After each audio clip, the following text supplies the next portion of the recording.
ಓಂ ಶ್ರೀ ಗುರು ಬಸವಲಿಂಗಾಯ ನಮಃ. ಪ್ರಥಮವಾಗಿ ಬಸವಣ್ಣನವರನ್ನು ಎನ್ನ ಹೃದಯ ಕಮಲದಲ್ಲಿ ಧ್ಯಾನಿಸುತ್ತಾ ಅವರ ಕಲ್ಯಾಣ ನಾಡಿನಲ್ಲಿ ನಡೆದಾಡುವ ದೇವರೆಂದೇ ಪ್ರಖ್ಯಾತರಾಗಿರುವ ಲಿಂಗೈಕ್ಯ ಡಾಕ್ಟರ್ ಚನ್ನಬಸವ ಪಟ್ಟದೇವರನ್ನು ಎನ್ನ ಹೃದಯ ಕಮಲದಲ್ಲಿ ಧ್ಯಾನಿಸುತ್ತಾ ಅವರ ಹೆಜ್ಜೆ ಮೇಲೆ ಹೆಜ್ಜೆ ನೆಟ್ಟು ಸಾಧನೆಯ ಜೊತೆಗೆ ಬೋಧನೆಯನ್ನು ಮುಂದುವರಿಸಿಕೊಂಡು ಬಂದಂತಹ ನಾಡೋಜ ಬಸವಲಿಂಗ ಪಟ್ಟದೇವರ ಪಾದಾರೊಂದಕ್ಕೆ ಅಣುಮಿಡಿದು ಶ್ರೀಮಠದ ಪೀಠಾಧಿಪತಿಗಳಾಗಿರುವ ಗುರು ಬಸವ ಪಟ್ಟದೇವರ ಪಾದಾರೊಂದಕ್ಕೆ ಅಣುಮಿಡಿದು ನೀವು ಸಂಜೆ ಪ್ರಾರ್ಥನೆಯಲ್ಲಿ ಭಾಗವಹಿಸಿರುವ ಉಭಯ ಗುರುಗಳ ಪಾದಕ್ಕೂ ಶರಣೆಂದು, ಹಾಗೆ ಅತಿಥಿಗಳಿಗೂ, ನನ್ನ ಅಣ್ಣ ತಮ್ಮಂದಿರಿಗೂ, ಶಿಕ್ಷಕರಿಗೂ ನನ್ನ ಶರಣಾರ್ಥಿ. ಲಿಂಗಾಚಾರ, ಸದಾಚಾರ, ಶಿವಾಚಾರ, ಗಣಾಚಾರ, ಪ್ರತ್ಯಾಚಾರವೆಂಬ ಪಂಚಾಚಾರ ಆಚರಣೆ ಎಂದಡೆ ಲಿಂಗವನಲ್ಲದೆ ಅನ್ಯವನರಿಯದಿರುವುದೇ ಲಿಂಗಾಚಾರ. ಸಜ್ಜನ ಕಾಯಕದಲ್ಲಿ ತಂದು ಲಿಂಗ ಜಂಗಮಕ್ಕೆ ನೀಡಿ ಸತ್ಯ ಶುದ್ಧನಾಗುವುದೇ ಶಿವಾಚಾರ. ಶಿವಶರಣರಲ್ಲಿ ಜಾತಿ ಲಿಂಗ ವರ್ಣಾಶ್ರಮನಲ್ಲದೆ ಅವರೊಕ್ಕುದ ಕೊಂಬುವುದೇ ಶಿವಾಚಾರ. ಶಿವಾಚಾರದ ನಿಂದನೆಯನ್ನು ಕೇಳದಿರುವುದೇ ಗಣಾಚಾರ. ಗಣಾಚಾರ ತಾನು ಕಿರಿಯನಾಗಿ ಶಿವಶರಣರೇ ಹಿರಿಯರಾಗಿ ಭಕ್ತಿ ಭಾವದಿಂದ ಆಚರಿಸುವುದೇ ಪ್ರತ್ಯಾಚಾರ. ಇಂತಿ ಪಂಚಾಚಾರವುಳ್ಳ ಭಕ್ತಿಯರೊಬ್ಬ ಕೊಂಬ ಪ್ರಭುವೇ ಕೂಡಲ ಚನ್ನ ಸಂಗಮ ದೇವ. ಈ ವಚನವನ್ನು ಚನ್ನಬಸವಣ್ಣನವರು ಬರೆದರು.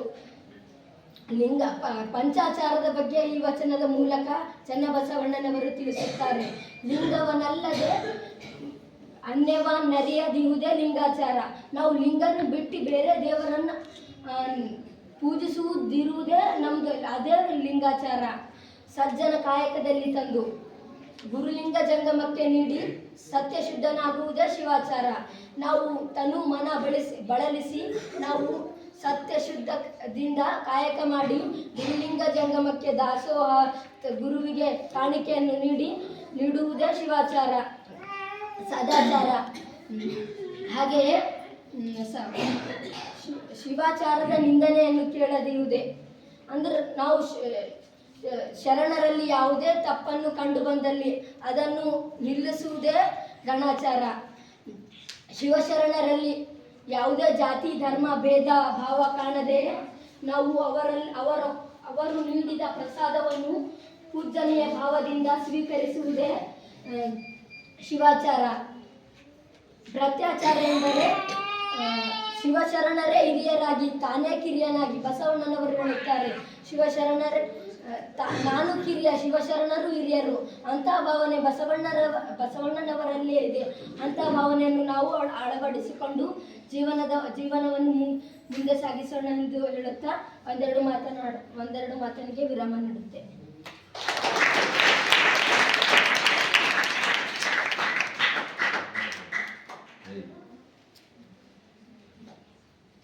ಇಲ್ಲಿವರೆಗೆ ವಚನ ಭಾವಾರ್ಥವನ್ನು ಹೇಳಿದಂಥ ಸುನೀತವರಿಗೆ ಅನಂತ ಧನ್ಯವಾದಗಳು.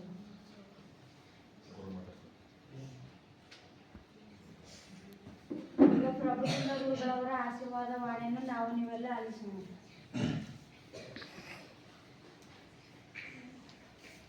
ಸಹೋದರರಾಗಿರುವಂತಹ ಪೂಜನೀಯ ಶಿವಬಸವ ಸ್ವಾಮಿಗಳವರ ಶ್ರೀಚರಣಕ್ಕೆ ಹಿರಿಯರಾಗಿರುವಂತಹ ಕಾಶಂತ ಗಂದಿಗುಡಿಯವರೇ, ಶಾಂತಯ್ಯ ಸ್ವಾಮಿಗಳೇ, ಪೂಜನೀಯ ಮಾತಾಜಿಯವರೇ, ಇವತ್ತು ತಮ್ಮ ಮೊಮ್ಮಗನ ಹುಟ್ಟಿದ ಹಬ್ಬವನ್ನು ಆಚರಿಸಲಿಕ್ಕೆ ಬಂದಿರುವಂತಹ ಶರಣೆ ರುದ್ರಾಣಿ ವಿಲಾಸ್ ಬಕ್ಕ ಅವರೇ, ಪ್ರೀತಿ ಜಗದೀಶ್ ಅವರೇ, ಎಲ್ಲ ಅತಿಥಿಗಳೇ ಹಾಗೂ ಎಲ್ಲ ಪ್ರಿಯ ಮುದ್ದು ವಿದ್ಯಾರ್ಥಿಗಳೇ, ತಾವೆಲ್ಲರೂ ಬಸವ ನೀಲಾಂಬಿಕೆಯರ ಸ್ವರೂಪರೆಂದೇ ಭಾವಿಸಿ ತಮ್ಮೆಲ್ಲರಲ್ಲಿ ಅಂತರ್ಗತಗೊಂಡ ಬಸವ ಚೇತನಕ್ಕೆ ನನ್ನ ಅನಂತ ಭಕ್ತಿಯ ಶರಣಾರ್ಥಿಗಳು.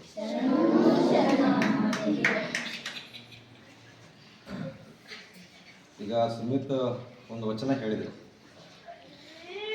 ಅದರಲ್ಲಿ ನೀವೇನು ಗಮನಿಸಿದ್ರಿ? ಏನು ವಚನ ಅದು? ಪಂಚಾಚಾರಗಳ ಬಗ್ಗೆ ಇತ್ತು. ಚನ್ನಬಸವಣ್ಣನವರು ನಮ್ಮ ಲಿಂಗಾಯತ ಧರ್ಮದ ಸಂಹಿತೆಯನ್ನು ಬರೆದವರು. ಸಂಹಿತೆ ಅಂದ್ರೆ ಸಂಹಿತೆ ಅಂದ್ರೇನು? ನಿಯಮಗಳ ಒಂದು ಗುಚ್ಛ. ಈಗ ಸಂವಿಧಾನ ಅದ, ಭಾರತ ಸಂವಿಧಾನ, ಅದೊಂದು ಕಾನೂನುಗಳ ಸಂಹಿತೆ. ಅದರಲ್ಲಿ ಇಂಥ ವಿಷಯಗಳು ಹೀಗೆ ಇರಬೇಕು, ಇದು ಹೀಗೆ ನಡಿಬೇಕು ಅನ್ನುವಂಥ ನಿಯಮಗಳನ್ನು ಬರೆದಾರ. ಹಂಗೆ ಚನ್ನಬಸವಣ್ಣ ಕರುಣಾಸಿಗೆ, ಘಟಚಕ್ರ, ತಮ್ಮ ವಚನಗಳ ಅವುಗಳ ಮೂಲಕ ಲಿಂಗಾಯತ ಧರ್ಮ ಅಂದ್ರೆ ಇದು ಹೀಗೆ ಇರಬೇಕು, ಇದರ ಆಚರಣೆ ಹೀಗೆ ಇರಬೇಕು ಅಂತ ಹೇಳಿ ಬರೆದಂಥವ್ರು ಚನ್ನಬಸವಣ್ಣ. ಅಷ್ಟು ಬಹುದೊಡ್ಡ ಕೊಡುಗೆಯನ್ನು ಲಿಂಗಾಯತ ಧರ್ಮ ಕೊಟ್ಟಂಥವ್ರು ಅವಿರಳ ಜ್ಞಾನ ಚನ್ನಬಸವಣ್ಣವರು. ಅವರು ಎಲ್ಲದಕ್ಕೂ ಅವರು ವ್ಯಾಖ್ಯಾನ ಮಾಡ್ಯಾರ. ಅಷ್ಟಾವರಣಗಳ ಬಗ್ಗೆ ವ್ಯಾಖ್ಯಾನ ಮಾಡ್ಯಾರ. ಅಷ್ಟಾವರಣಗಳು ಏನಂತ ವ್ಯಾಖ್ಯಾನ ಮಾಡ್ಯಾರ, ಷಟಸ್ಥಳಗಳು ಅಂದ್ರೆ ಏನಂತ ವ್ಯಾಖ್ಯಾನ ಮಾಡ್ಯಾರ. ಈ ದೇಹದ ಸ್ಥೂಲ ದೇಹದ ರಚನೆಯ ಕುರಿತಾಗಿ ಒಂದು ದೊಡ್ಡ ಗ್ರಂಥವನ್ನೇ ಬರೆದರು, ಕರುಣಾಸಿಗೆ ಅಂತ ಹೇಳಿ. ಮತ್ತು ಪಂಚಾಚಾರ ಅನ್ನುವಂಥ ವಿಷಯವನ್ನು ಕುರಿತು ಅವರು ಇದರಲ್ಲಿ ಪಂಚಾಚಾರಗಳಂದರೆ ಗಣಾಚಾರ, ವೃದ್ಧಾಚಾರ ಅವೆಲ್ಲ ಏನು ಅಂಥೇಳಿ ವ್ಯಾಖ್ಯಾನ ಮಾಡಿದರು. ಹೌದಲ್ಲ, ನೀವೆಲ್ಲ ವಚನ ಗಮನಿಸಿದೆ. ಅಷ್ಟು ಬಹಳ ಅದ್ಭುತವಾಗಿ ಅವ್ರು ಬದುಕಿದ್ದೇ ಎಷ್ಟು ವರ್ಷ ಗೊತ್ತದ ನಿಮ್ಗೆ? ಎಷ್ಟು ವರ್ಷ? 21 ವರ್ಷ ಅಷ್ಟೇ ಬದುಕಿದ್ದಾರೆ. ಖಾಲಿ ಬರೀ 21 ವರ್ಷದಲ್ಲಿ ಅಷ್ಟು ಜ್ಞಾನಿಗಳಾಗ್ಲಿಕ್ಕೆ ಹೇಗೆ ಸಾಧ್ಯ ಆಯಿತು?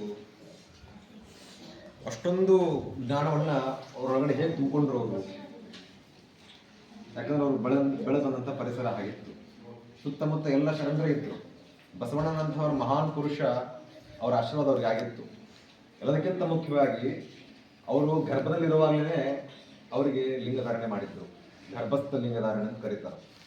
ಮಗು ಹೊಟ್ಟೆಯಲ್ಲಿ 8 ತಿಂಗಳು ಇರುವಾಗ, ತಾಯಿ 8 ತಿಂಗಳು ಗರ್ಭಿಣಿ ಇರುವಾಗ ಏನು ಮಾಡ್ತಾರ? ಗರ್ಭ ಸಂಸ್ಕಾರ ಅಂತ ಮಾಡ್ತಾರೆ. ಅಂದ್ರೆ ತಾಯಿಯ ಹೊಟ್ಟೆಗೆ ಲಿಂಗವನ್ನು ಕಟ್ಟಿ ತಾಯಿಯ ಕಿವಿಯ ಮೂಲಕ ಮಂತ್ರವನ್ನು ಹೇಳ್ತಾರೆ. ಮಹಾಮಂತ್ರವನ್ನು ಹೇಳಿದಾಗ ಆ ಮಂತ್ರದ ಏನು ಇರ್ತಾವಲ್ಲ, ವೇವ್ಸ್ ಅಂತಾರಲ್ಲ, ಅವು ಹೋಗಿ ಮಗುವಿನ ಕಿವಿಗೆ ಬಿದ್ದಾಗ ಮಗು ಹುಟ್ಟಾನೆ ಏನಾಗ್ತದ? ಬಹಳ ಅದ್ಭುತ ಚೇತನವನ್ನು ಹೊತ್ಕೊಂಡು ಹುಡ್ತದ ಮಗು. ಬಹಳ ಅದ್ಭುತ ಹುಡ್ತಾನೆ ಚನ್ನಬಸವ ಜ್ಞಾನಿಗಳಾಗಿದ್ದರು. ಕಾರಣ ಆ ಗರ್ಭಸ್ಥ ಲಿಂಗಧಾರಣೆಯನ್ನು ಮಾಡಿದ್ರಿಂದ. ಹಾಗೆ ಅವರು ಇಷ್ಟು ಅದ್ಭುತವಾಗಿ ವಚನವನ್ನು ಬರಿತಾ ಹೋಗ್ತಾರೆ. ಪಂಚಾಚಾರ ಈಗ ನಮಗೆಲ್ಲ ನೀವೆಲ್ಲ ತರಗತಿಯಲ್ಲಿ ಹೇಳ್ಯಾರ ನಿಮಗೆ. ಅಷ್ಟಾವರಣಗಳಂದ್ರೆ ಏನು, ಪಂಚಾಚಾರಗಳಂದ್ರೆ ಏನು, ಷಟಸ್ಥಳಗಳಂದ್ರೆ ಏನು ಅಂತ ಹೇಳ್ಯಾರ. ಪಂಚಾಚಾರ ಲಿಂಗಾಯತ ಧರ್ಮದ ಏನದು? ಪ್ರಾಣ ಇದ್ದ ಹಾಗೆ. ಏನು ಪಂಚಾಚಾರಗಳೇನು? ಪ್ರಾಣ ಇದ್ದ ಹಾಗೆ. ಅಷ್ಟಾವರಣಗಳು ಅಷ್ಟಾವರಣಗಳು ಅಂಗ.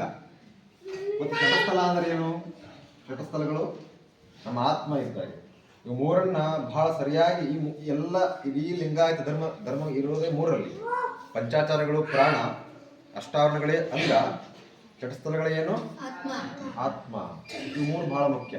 8, 5, 6 ಇದು ನಮ್ಮ ಧರ್ಮದ ಏನಿದು? ಕೋಡ್ ಅಂತ ಕರೀತಾರೆ, ನಂಬರ್. ಅವೆಲ್ಲ ಪಂಚಾಚಾರದ ಕುರಿತಾಗಿ ಒಳ್ಳೆ ವಚನವನ್ನು ಸುಮಿತ್ ಹೇಳ್ದ.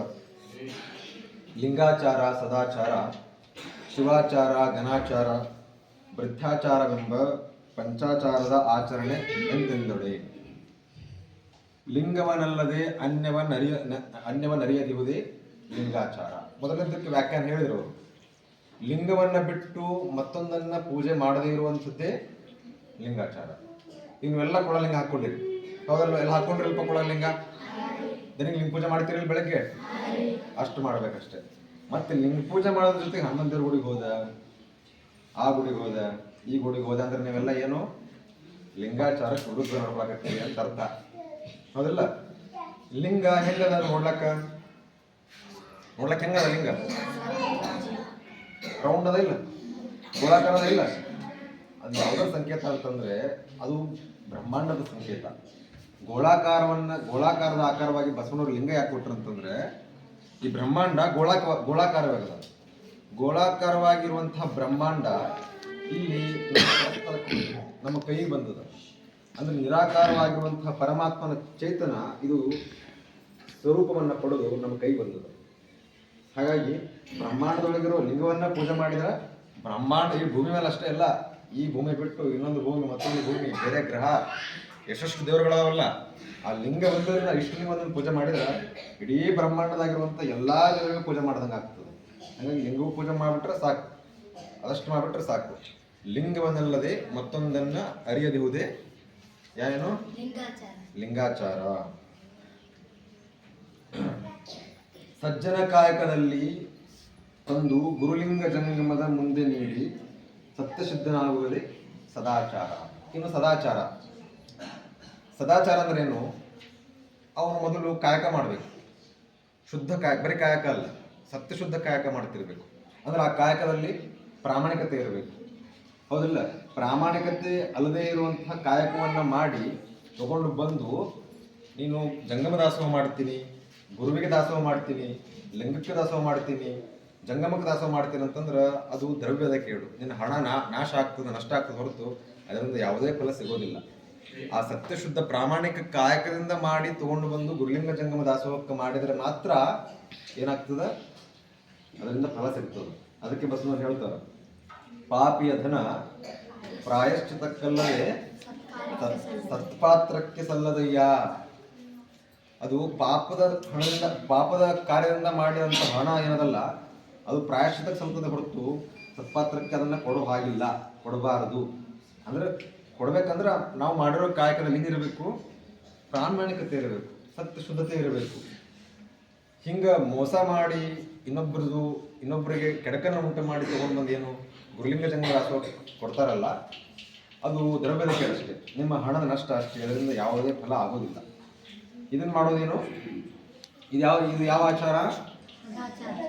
ಸದಾಚಾರ. ಶಿವಭಕ್ತರಲ್ಲಿ ಕುಲ ಗೋತ್ರ ವರ್ಣಾಶ್ರಮವನ್ನು ಎನಿಸದಿರುವುದೇ ಶಿವಾಚಾರ. ಇದು ಬಹಳ ಮುಖ್ಯ. ಇದು ಮೂಲ ಸಿದ್ಧಾಂತ ಇರೋದೇ ಇಲ್ಲಿ. ಶಿವಾಚಾರ ಅಂತಂದ್ರೆ ಏನಂದ್ರೆ ಎಲ್ಲರನ್ನ ಶಿವ ಅಂತ ಭಾವಿಸೋದು, ಎಲ್ಲರೂ ಸಾಕ್ಷಾತ್ ಶಿವನ ಸ್ವರೂಪಗಳಂತೆ ಭಾವಿಸೋದು. ಮುಂದೆ ಬಂದವ ಇವನ ಹೆಸರು ಏನಾದರೂ ಇರಲಿ, ಅವನದು ಲಿಂಗ ಯಾವುದಾದ್ರೂ ಇರಲಿ, ಅವನದು ವರ್ಣ ಯಾವುದಾದ್ರೂ ಇರಲಿ, ಅವನು ಹುಟ್ಟಿದ ಸ್ಥಳ ಯಾವುದೇ ಇರಲಿ, ಆತ ಸಾಕ್ಷಾತ್ ಶಿವನೇ ಅಂತ ಭಾವಿಸೋದು ಶಿವಾಚಾರ. ಅದರ ಅರ್ಥ ಏನು? ಯಾರಲ್ಲೂ ಕೂಡ ಜಾತಿ ಭೇದವನ್ನು ಮಾಡದಿರುವಂಥದ್ದೇನು ಶಿವಾಚಾರ. ಏನದು? ಶಿವಾಚಾರ. ಮುಂದೆ ಬಂದವ ಯಾವ ಜಾತಿಯವ ಅಂತ ಹೇಳಿ ತಲೆಗೆ ಬರಬಾರ್ದು, ಅದು ಶಿವಾಚಾರ. ಅರ್ಥ ಆಯ್ತಿಲ್ಲ ಶಿವಾಚಾರ ಅಂದ್ರೆ ಅಂತ ಹೇಳಿ. ಇನ್ನ ಗಣಾಚಾರ. ಗಣಾಚಾರ ಅಂದ್ರೆ ಶಿವಾಚಾರದ ನಿಂದನೆಯನ್ನು ಕೇಳದಿರುವುದೇ ಗಣಾಚಾರ. ಈಗ ಶಿವಾಚಾರ ಏನಂದ್ರೆ ಹೇಳಾರಿ ಮೊದಲು ಮೊನ್ನೆ ಅದ್ರ ಹಿಂದಿನ ಸಾಲಾಗಿ. ಶಿವಾಚಾರ ಅಂದ್ರೆ ಏನು? ಪ್ರತಿಯೊಬ್ಬನಲ್ಲೂ ಜಾತಿಯನ್ನ ನೋಡಬಾರದು, ಜಾತಿಯನ್ನು ಎನಿಸಬಾರದು, ಎಲ್ಲರೂ ಸಮಾನವಾಗಿ ಕಾಣಬೇಕು ಅನ್ನೋದೇನು ಶಿವಾಚಾರ. ಮತ್ತು ಗಣಾಚಾರ ಅಂದ್ರೆ ಶಿವಾಚಾರದ ನಿಂದನೆಯನ್ನು ಕೇಳದಿರುವುದೇ ಗಣಾಚಾರ. ಅಂದ್ರೆ ಯಾವಾಗ ಈ ಶಿವಾಚಾರಕ್ಕೆ ಮತ್ತು ಉಳಿದಂತಹ ಎಲ್ಲ ಆಚಾರಗಳಿಗೆ ಕುಂದು ಬರ್ತದ, ಯಾವಾಗ ಇದಕ್ಕೆ ವಿರುದ್ಧವಾಗಿ ನಡ್ಕೊಳ್ತಿರ್ತಾರಲ್ಲ, ಅದರ ವಿರುದ್ಧ ಧ್ವನಿ ಎತ್ತೋದು ಯಾವುದು? ಗಣಾಚಾರ. ಸುಮ್ಕೊಳ್ಬಾರ್ದು. ಅವಾಗ ಯಾರಾದ್ರೂ ಬಂದು ಏನು ಕೀಳು ಜಾತಿ ಅವ, ನೀನು ಕೀಳು, ನೀನು ಮಾದರವ, ನೀ ಆ ಜಾತಿಯವ, ನೀ ಹೊಲಸು, ನೀನು ಹೊಲಿಗೆರೆ ಅವ ಅಂತ ಹಿಂಗಂದಾಗ ಏನು ಮಾಡ್ಬೇಕು? ಅದ್ರ ವಿರುದ್ಧ ಧ್ವನಿ ಎತ್ತಬೇಕು, ಪ್ರತಿಭಟನೆ ಮಾಡಬೇಕು, ಪ್ರತಿರೋಧಿಸಬೇಕು. ಅದನ್ನು ಕೇಳಬಾರ್ದು. ಕೇಳದಿರುವುದೇ ನಿಂದನೆಯನ್ನು, ಅಂದ್ರೆ ಅದರ ಬಗ್ಗೆ ಮಾತಾಡೋದನ್ನು ಕೇಳಬಾರ್ದು. ಅಂದ್ರೆ ಅರ್ಥ ಏನು? ಅದನ್ನು ಪ್ರತಿರೋಧಿಸಬೇಕು, ಅದನ್ನು ವಿರೋಧ ಮಾಡಬೇಕು. ಇದೇನು? ಗಣಾಚಾರ. ಇನ್ನು ಕೊನೆಗೆ ವೃತ್ತಾಚಾರ. ಇದು ಎಲ್ಲಕ್ಕಿಂತ ಬಹಳ ಮುಖ್ಯ, ಹೌದಲ್ಲ? ವೃತ್ತಾಚಾರ ಅಂದ್ರೆ ಏನು? ತಾನೇ ಕಿರಿಯನಾಗಿ ಶಿವಭಕ್ತರೇ ಹಿರಿಯರಾಗಿ ಭಕ್ತಿ ಭಾವದಿಂದ ವರ್ತಿಸುವುದೇ ವೃತ್ತಾಚಾರ. ಏನು? ತಾನೇ ಕಿರಿಯನಾಗಿ ಶಿವಭಕ್ತರೇ ಹಿರಿಯರಾಗಿ ಭಕ್ತಿ ಭಾವದಿಂದ ವರ್ತಿಸುವುದು ಯಾವುದು? ಇವತ್ತು ಬಸವಣ್ಣವರ ಮೂರ್ತಿ ಎಲ್ಲಿ ಸ್ಥಾಪನೆ ಮಾಡ್ಯಾರ? ಲಂಡನ್ನಲ್ಲಿ, ಥೇಮ್ಸ್ ನದಿಯಲ್ಲಿ. ನೀವು ಗಮನಿಸಬೇಕು, ಬಸವಣ್ಣ ಎನಗಿಂತ ಕಿರಿಯರಿಲ್ಲ, ಶಿವಭಕ್ತರಿಗಿಂತ ಹಿರಿಯರಿಲ್ಲ ಅಂತ ಹೇಳಿದರು. ಅಷ್ಟು ಕಿಂಕಣತೆ ಇತ್ತು ಅವ್ರಿಗೆ. ನಾನು ಯಾವಾಗಲೂ ಒಬ್ಬ ಪ್ರಧಾನಮಂತ್ರಿ, ನಾನು ಇಡೀ ರಾಜ್ಯವನ್ನು ಸಂಭಾಳಿಸ್ತಾ ಇದ್ದೀನಿ, ನನ್ನ ಹಿಂದೆ ಲಕ್ಷ ಮೇಲೆ 96,000 ಜನ ಜಂಗಮರ ಸೇನೆ ಇದೆ, 770 ಜನ ಶರಣರಿಂದ ಪ್ರಭಾವಿತರಾಗಿ ಕಲ್ಯಾಣದೊಳಗೆ ಬಂದು ಇಲ್ಲಿ ನನ್ನ ಇಡೀ ಕಲ್ಯಾಣ ರಾಜ್ಯವನ್ನು ಕಟ್ಟಿದ್ದೀನಿ, ನಾ ಅನುಭವ ಮಂಟಪವನ್ನು ಕಟ್ಟಿದ್ದೀನಿ, ನಾ ಮಹಾಮನೆಯನ್ನು ಕಟ್ಟಿದ್ದೀನಿ ಅನ್ನುವಂತಹ ಯಾವುದೇ ಅಹಂಭಾವ ಅವ್ರಿಗೆ ಇರಲಿಲ್ಲ. ಮುಂದೆ ಯಾವ ಸಣ್ಣ ಮಗು ಬಂದರೂ ಕೂಡ ಅವರು ಆ ಸಣ್ಣ ಮಗು ನೀನೇ ದೊಡ್ಡವ ಅಂತ ಹೇಳ್ತಿದ್ರು ಅವರು. ಕಾರಣ ಅದು ಅಂಗದ ಮೇಲೆ ಲಿಂಗವನ್ನು ಕಟ್ಕೊಂಡಿರುವಂಥವ್ರು ಸಾಕಷ್ಟು ಶಿವನೇ ಆಗಿರ್ತಾನ. ಹಾಗಾಗಿ ಅವರು ಸಣ್ಣವರಾಗಿರೋದಿಲ್ಲ, ಶಿವಭಕ್ತರು ನನಗಿಂತ ದೊಡ್ಡವರು ಅಂತ ಬಸವಣ್ಣವ್ರು ಹೇಳಿದ್ರು. ಹೌದಲ್ಲ? ಇಲ್ಲಿ ಇಡೀ ಈ ದೇಶದಲ್ಲಿ ಅವಾಗಿಂದ ಕೃತಯುಗದಿಂದ ಹಿಡ್ಕೊಂಡು ಕಲಿಯುಗದವರೆಗೂ ರಾಮ ಕೃಷ್ಣ ಎಲ್ಲ ಹಿಡ್ಕೊಂಡು ಆ ದಶಾವತಾರ ಹಿಡ್ಕೊಂಡು ಎಲ್ಲರೂ ಕೂಡ ನಾನೇ ಸಣ್ಣ, ನಾನೇ ದೊಡ್ಡವ, ನಾನೇ ದೊಡ್ಡವ, ನಾನೇ ದೊಡ್ಡವ ಅಂತ ಹೇಳಿ ಮರ್ದಾಡ್ ಹೋದ್ರು. ಹಾಗಾಗಿ ಅವರು ಇದೇ ದೇಶದೊಳಗೆ ಮಣ್ಣಾಗಿ ಹೋಗ್ಯಾರ. ಬಸವಣ್ಣವ್ರು ಮಾತ್ರ ನೀವೇ ದೊಡ್ಡವರು, ನೀವೇ ದೊಡ್ಡವರು, ನಾನೇ ಸಣ್ಣವ, ನಾನೇ ಸಣ್ಣವ, ನಾನೇ ಸಣ್ಣವ ಅಂದಿದ್ದಕ್ಕೆ ಇವತ್ತು ತೇಮ್ಸಲ್ಲಿ ದಂಡ ಹೋಗಿ ಕೂತ್ಕೊಂಡಾರ ಬಸವಣ್ಣ. ಹೌದಲ್ಲ? ಹಾಗಾಗಿ ಆ ಕಿಂಕರ್ತವ ಭಾವ ಇರಬೇಕು, ಸೇವಾ ಭಾವನೆ ಇರಬೇಕು. ಈಗ ನೀವು ಯಾರಾದರೂ ಮಠಕ್ಕೆ ಬಂದಿರ್ತಾರೆ ಅನ್ಕೋರಿ, ಅವ್ರಿಗೇನು ಮಾಡಬೇಕು? ಕೈ ಮುಗಿಬೇಕು, ತಲೆ ಬಾಗಿಸ್ಬೇಕು, ಶರಣಾರ್ಥಿ ಅಂತ ಹೇಳಬೇಕು, ಅವ್ರಿಗೆ ಒಳ್ಳೆ ಸ್ವಾಗತ ಮಾಡ್ಕೊಳ್ಬೇಕು, ಕೂಡ್ರಿ ಅಂತ ಹೇಳಬೇಕು, ನೀರು ಕುಡ್ರಿ ಅಂತ ನೀರು ಕೊಡಬೇಕು, ಉಪಚಾರ ಮಾಡಬೇಕು. ಅವಾಗ ಅದೇನಾಗ್ತದೆ? ಇದೆಲ್ಲ ಏನು ತೋರಿಸ್ತದ? ಭೃತ್ಯಾಚಾರವನ್ನು ತೋರಿಸ್ತದ. ಹೌದಿಲ್ಲ?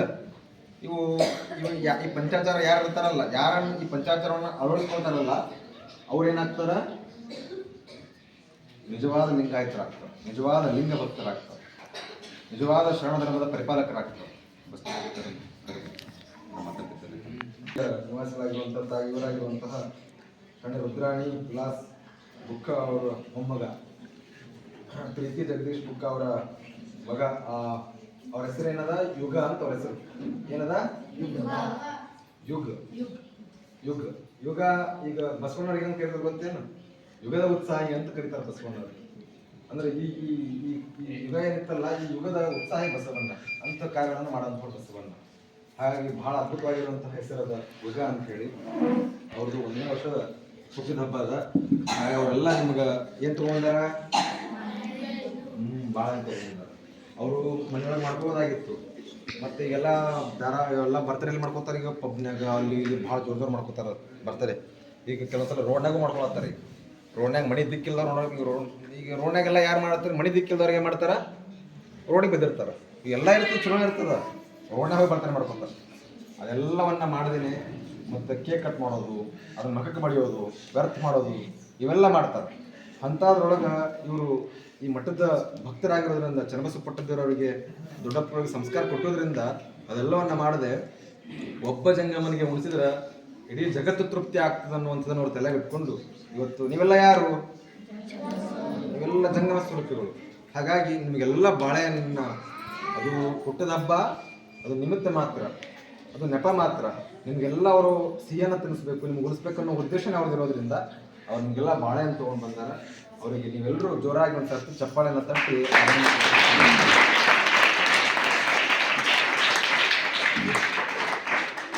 ಇದೀಗ ಅವರು ದಂಪತಿಗಳು ಬರಬೇಕು. ಅವ್ರ ಸತ್ಕಾರ ಆಗ್ತದೆ.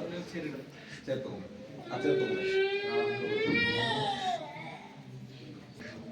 ನೀವೆಲ್ಲ ಹಿಂದೆ ನಿಂತ್ರಿ.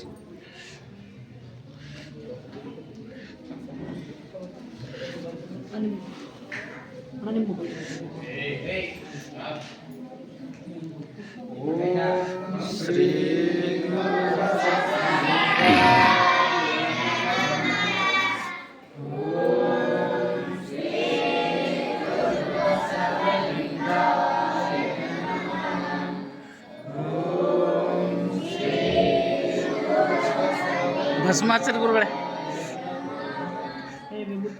ಭಸ್ಮಾಚರಿ ಮೂಗರಿಗೆ ಭೀ ಹಚ್ಚಿರಿ.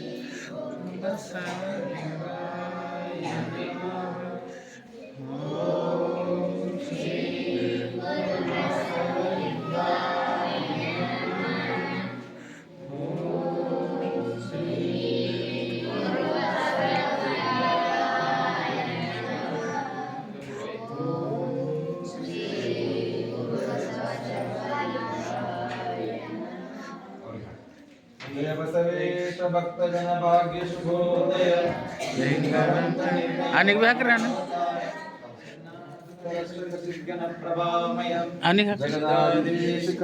ಅಲ್ಲ ಖುಷಿಗೆ ಹಾಕಿ ಖುಷಿ ಬರುತ್ತೆ. ಅಲ್ಲೊಂದ್ಸಲ ಸಣ್ಣ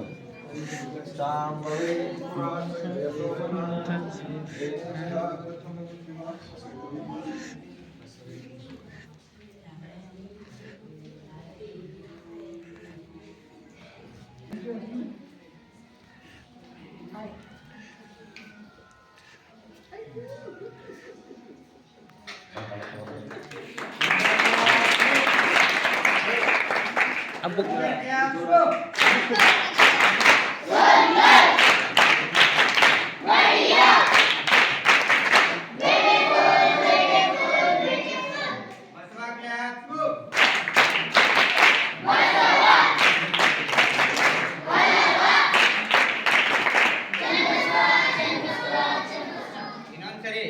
claps, go.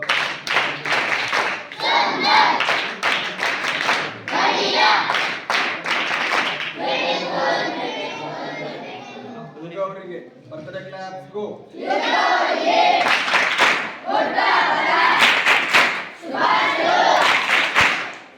ಇನ್ನೊಂದ್ಸಲ ನೋಡಿ ಬರ್ತ್ಡೇ ಕ್ಲಾಪ್ಸ್ ಗೋ.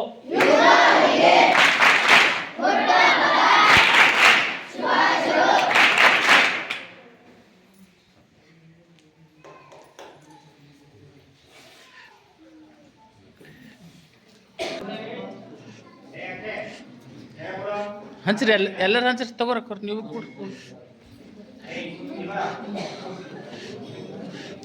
ನೀವು ಈ ಕಡೆ ಬರ್ರಿ ಒಬ್ಬರು ಈ ಕಡೆ ಬರ್ರಿ ಹ್ಞೂ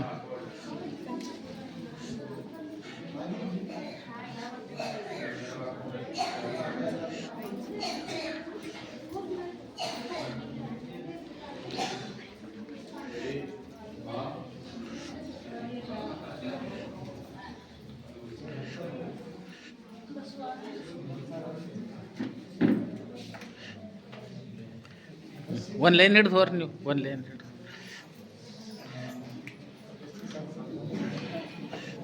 ಅವ್ರ ಕೈದಾಗ ಕೊಡು ಮತ್ತೆ ಒಯ್ದು ಅವ್ರ ಕೈದಾಗ ಒಯ್ದು ಕೊಡು ಅವ್ರ ಕೈದಾಗ ಒಯ್ದು ಕೊಡು ಕೊಡು ಅಲ್ಲಿ ಅವ್ರ ಕೈದಾಗ ಒಯ್ದು ಕೊಡು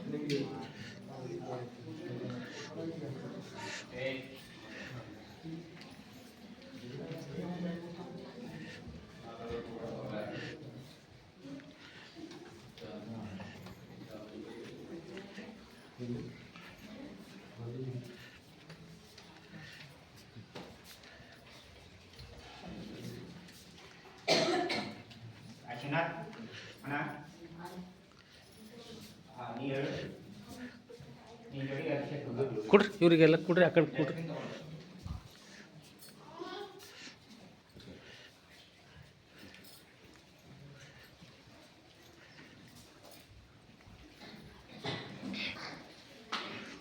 ಬಾಳೆಹಣ್ಣು ತಿಂದು ಸಿಕ್ಕಿ ಚಟ್ನಿ ತರ ಬರ್ತೀನಿ ಆ ಕಡೆ ಹಾಕ್ಬೇಕು ಇಲ್ಲೇ ಬಿಟ್ಟಂಗಿಲ್ಲ ಬಿಟ್ಟಂಗಿಲ್ಲ ಆ ಕಡೆ ಕೊಡ್ರಿ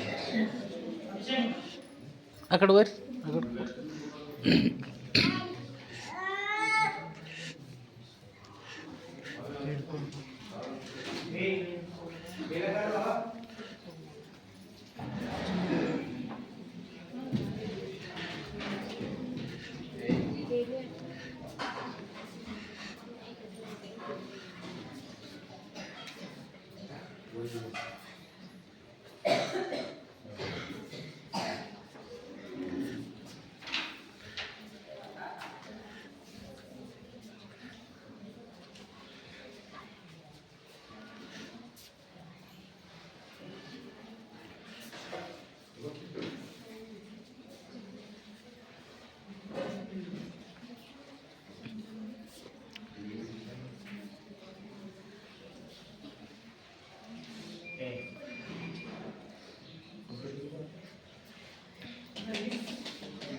ಕೊಡ್ರಿ ಕೊಡ್ರಿ ಕೊಡ್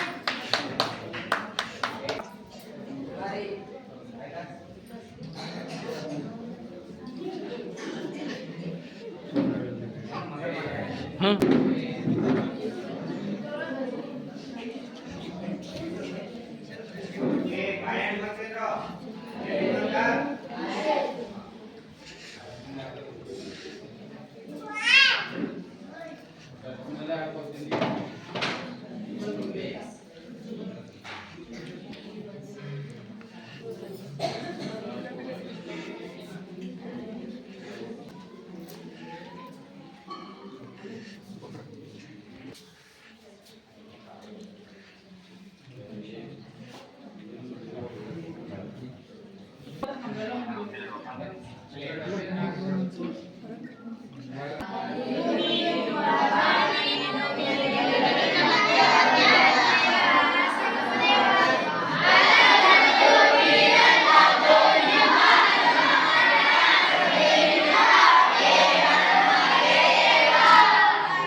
ಚನ್ನಬಸವಣ್ಣನವರಿಗೆ ಸಿದ್ದಮ್ಮ ಪ್ರಭುದೇವರಿಗೆ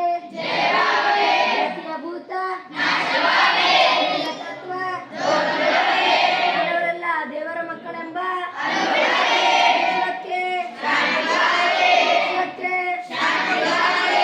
ಪೂಜಪ್ಪಾಜಿಯವರ ಸತ್ಯ ಸಂಕಲ್ಪಕ್ಕೆ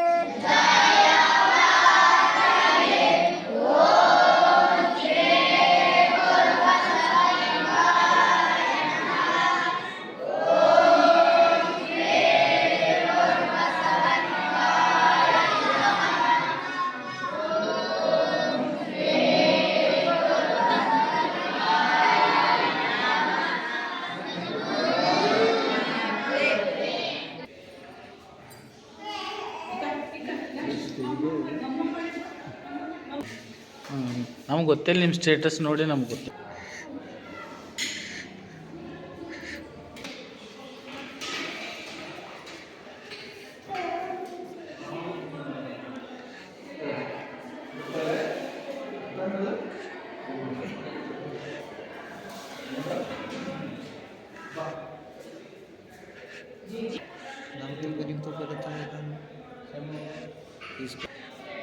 ನಿಮ್ಗೆ 100 ರೂಪಾಯಿ ಹೆಚ್ಚಿಗೆ ತಗೋತೀರ ಬರ್ರಿ ಕೊಟ್ಟ ನಾಳೆಗೆ ಯಾಕೆ ನೋಡ್ರಿ ಅವು ಕೇಳಲು